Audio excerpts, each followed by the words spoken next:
Hello everyone, it's Carol here at Tocast Journals. Big warm welcome from me as always. Hope you're all happy and well. I'm going to do Margarete Miller's Collage Weekly Planner project for 2023 and I'm going to do assignment number 42. And as I'm always saying, if the challenge is new to you, look in the description box below the video because there's a link there to Margarete's channel and you can find out more information about it. We are on week 42, so this is assignment 42 and I have my prompts here. So we are really almost on the homeward stretch for finishing off this challenge this year. There's only 52, so we are down to the last 10.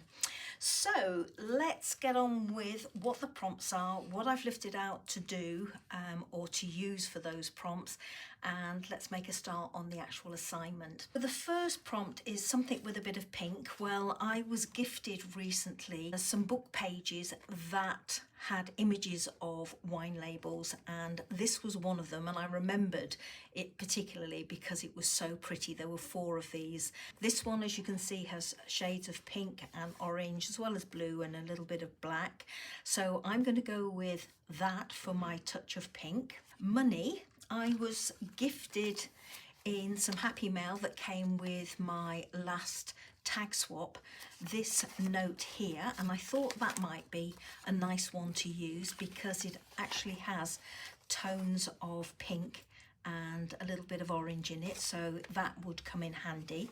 But I've also lifted out these two. Now these were in my own stash and I like the colour tones again for these because they will go against this creamy sandy coloured background there, and with also 1 or 2 of the other items that I'm going to be using. So those I've got to one side for money. Something you see in the sky is prompt number 3. Now I really had trouble with this and I've lifted out way too much. I couldn't decide what I wanted to use for this. I've got this little image here of London Bridge, and yes, it's not actually in the sky, but you see the towers against the skyline, so they look like they're in the sky. I think that's pushing it a bit too much to use that stamp, but I might have to use it as a fallback if I can't find anything else that particularly works well.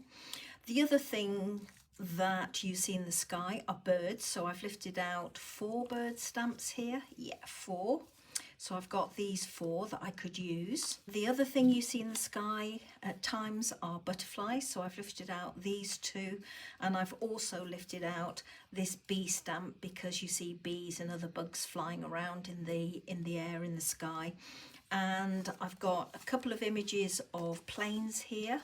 So I've got this little one down there and this one against this gorgeous background. So I've got those that I could use, and I've also got this, which is a representation of the constellation, so that's in the night sky. So as you can see, I've lifted out oodles and oodles of bits that could hit that prompt and not be stretching it too much, with the exception of that one. The next prompt, something from the post office. Well, in our village post office you can buy packets of envelopes, packets of stationery, so I've lifted out this vintage envelope. It doesn't look vintage by any means, but if I open it up inside, it's got BB and that represents Basildon Bond, and this was an old envelope that came out of a leather writing case that I bought recently from an antique centre, so I may well be using that. I also have this, which is a tracked return label, and this did originally come through the post from the post office.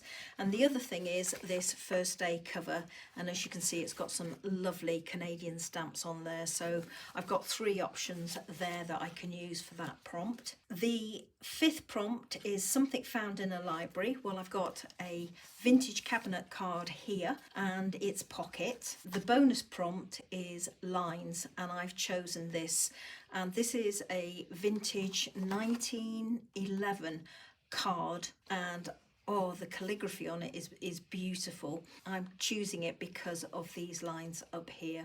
So there we go. I'm going to use that for the final prompt. And as always, I've got my piece of lightweight card with a border drawn round, and I'm going to be doing my collage inside that border. So the first thing I'm going to do is I'm going to trim down this wine label and just get rid of the creamy outline that I've got on a couple of sides. That's absolutely gorgeous. Love that image. I'm thinking I will have this piece up in here so that this top corner is hitting the top corner of my border. And I love this wine label, and I'm liking the writing down the side.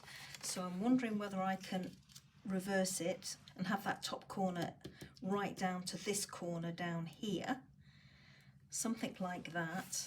And I've trimmed off the top of my pocket here so that there isn't so much showing above the cabinet card, and I'm going to line up the top left hand corner with the stamp and the date box that is in that circle there, something like that. This I don't think goes as well as I thought it might, even though it does have pink tones and these sandy colours next door, because when I tuck it in here it just looks wrong, so I'm not going to use that.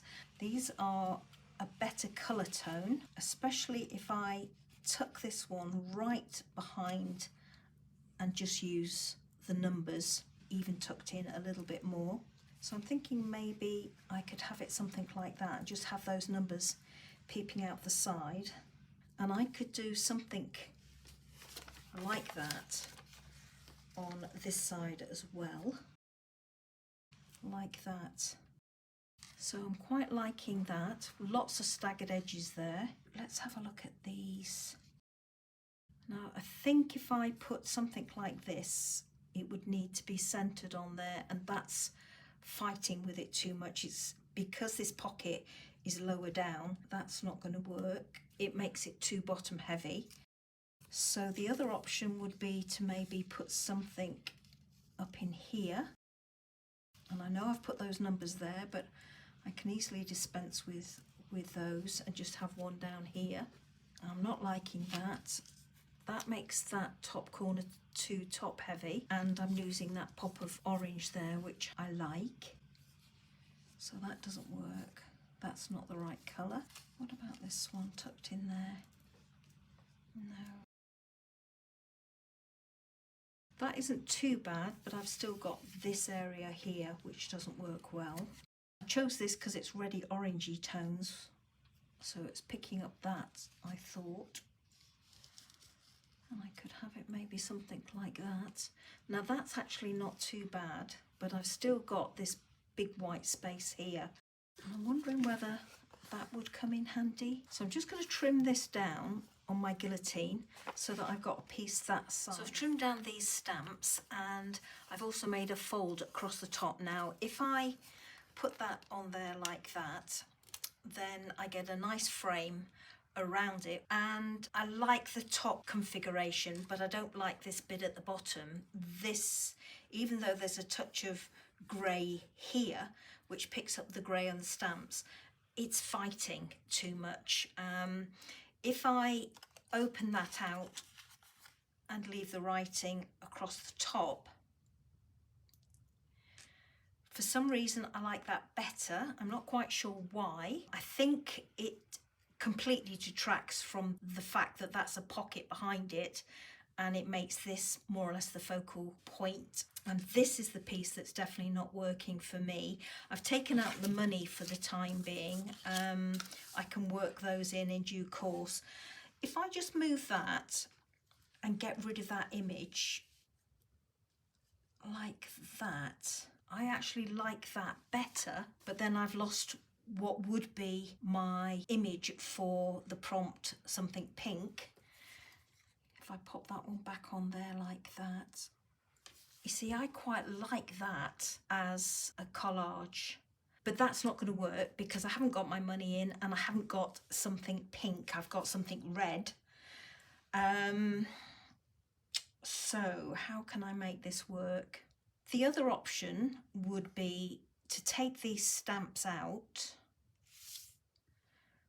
and that, maybe use something like that up there, keep that writing and this border here, and maybe put that on here. Now I won't know unless I do it, so I'm going to try it and see what it looks like. I've taken the image and I've cut it out and I've left the writing. So let's pop this back behind. Hopefully I've not cut away too much so that I can just have it peeping through. If I went with this, I'd obviously have to pull the whole thing down and centre it better on my background piece here. So let's just have that like that. And this stamp would be on the cabinet card, not on the pocket, so it's getting a bit of a border. And at least having it this way round with this image cut out, I can put the image which way round I want on my piece. And I'm leaning towards having that black towards the bottom. Now I could actually live with that. It's not perfect for the simple reason that this makes it very bottom heavy. Let me try with the stamps back there, see how that looks. Got too much colour in there. I think it looks better with this there, like that. Wondering, let's pop that on there like that and this on top. That actually softens it down a little bit. Okay, let's have a look at the money. See whether I can do something on here with the money. Or could I frame that with the money? That might work. Let's see. So that could go on there like that. And then that could go on the top. And yep, I like that. Okay, a bizarre way to use the money, but I actually like that. So yeah, I'm going with that. I've made up my mind that this is how I'm going to have my configuration. I like it. I'm not going to glue it all down solidly. What I'm going to do is I'm going to put a little bit of glue behind my pieces, just in certain places to hold them together. What I am going to do is I'm going to trim this down further so that I've got this as a frame for this picture here, or this image here, which is my touch of pink. So I'm going to do that. This cabinet card here, library card, I like the bee on the corner of it. I'm not liking this semicircle that I've got down here. So what I'm going to do is I'm going to trim down my cabinet card a little bit more, which might mean I need to trim down my pocket. So I'll have a look at how that goes when I've trimmed down my cabinet card, and then if necessary, trim the pocket down as well. So I'm just going to go and do that. So I've just put a little bit of glue behind my cabinet card there. I have trimmed down the pocket slightly. So I'm going to put my stamp on now. So as I mentioned, I'm just lining it up with the corner of my cabinet card, like that. So this was going to go on here like this, bringing it right over to my left-hand border. Just going to have a little bit of that showing at the bottom. Let me position this where I think I want it to go, which originally I wanted it lined up with that, but I might need to have it over to my right a little bit more. So let's just adjust these. I certainly need this Horton lined up here. My pocket is glued to this Wildflower Ridge label here, and I'm just going to trim this note. And that will go on there like that. I'm going to glue the touch of pink on first, and I'm going to have it like that so that the dark is opposite that corner.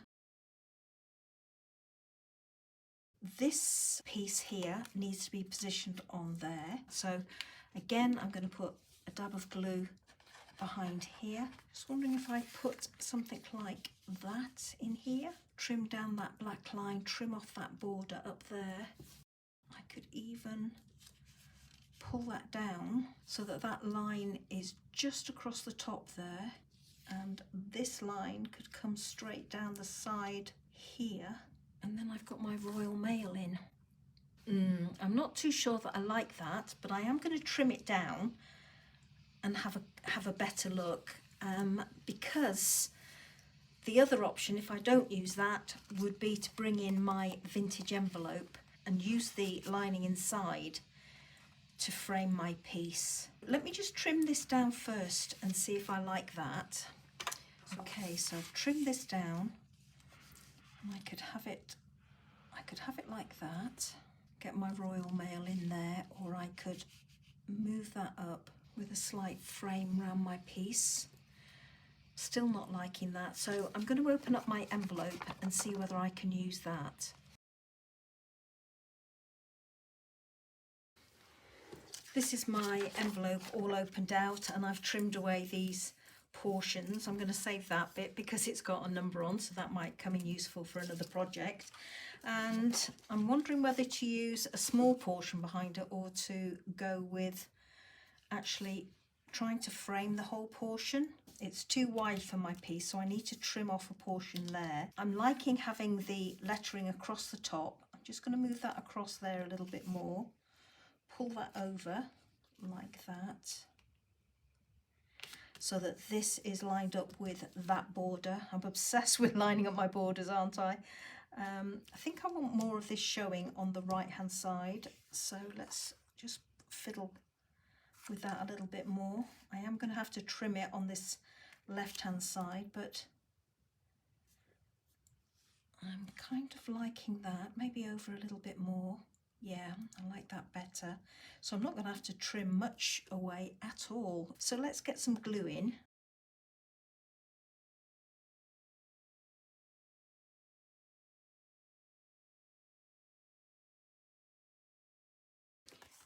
And there we go. And what I could always do is just pop my money in there as well. So that was my leftover piece from the background piece there. So I'm going to leave that tucked in there. So there we go, everybody. That's my finished piece. It was a little bit of a struggle this week. The original idea I had in mind just wouldn't work, but I'm happy with the end result. I really am. So let's go through the prompts, and I'll just push everything out of the way. So something with a bit of pink. Well, that was my wine label. Money. Well, I've got my residue of my note tucked in there with the 100 just peeping out, and also the rest of the note as the background to this little piece there. Something you see in the sky, well, that's my little bee up there. Something from the post office. I went with my vintage envelope here, and as I've mentioned before, we can get envelopes from our post office. We can't actually get vintage envelopes, but we can certainly buy envelopes. Something found in the library, well, that is my cabinet card, which is glued into the pocket here. And bonus lines, that was this gorgeous postcard in the background there. So I hope you like this one, and until the next video, take care everybody, happy crafting, and bye from me. Oh, photographs at the end, of course. Bye.